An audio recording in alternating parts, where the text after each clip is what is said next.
Ramdam na ramdam pa rin ang holiday exodus sa ilang terminal sa PITX. Umabot sa record high ang bilang ng mga pasahero nitong weekend. Ang detalye sa agenda report ni Andrea Salve ng Abante Radio. Sa kabila ng napapaulat na malubhang traffic papuntang Bicol dahil sa mga nasirang kalsada dulot ng mga nagdaang bagyo, inanunsyo ng Parañaque Integrated Terminal Exchange o PITX na fully book na ang lahat ng biyahe pauwi sa Bicol hanggang sa bisperas ng bagong taon, December 31. Bilang tugon sa nabatid na pagdagsa ng mga pasahero, nagdagdag ng nasa 20 biyahe ang pamunuan papunta lamang sa Bicol.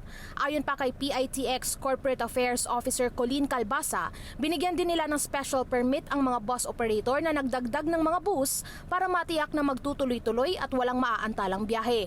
Ngayong araw, walang naitalang delayed trips ang terminal na labis nilang ikinatuwa.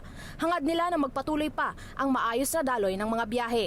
Samantala, pumalo na sa mahigit 645,000 na pasahero ang dumaan sa PITX sa nakalipas na 3 araw mula December 20 hanggang 22. Sa katunayan, nitong linggo ay naitala ng terminal ang record-breaking na bilang ng mga pasahero na umabot sa halos 230,000. Nitong hapon ay lampas 100,000 na rin ang kanilang naitala.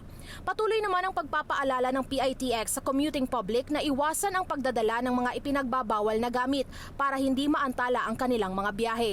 Ito ay matapos na makakumpiska ng mahigit 80 ipinagbabawal na gamit, kung saan pinakamarami rito ang lighter at matutulis na mga bagay gaya ng gunting, cutter blade, kutsilyo at itak. Mayroon ding nabawing butane gas mula sa mga pasahero ngayong araw. Para sa agenda, Andrea Salve, Abante Radio.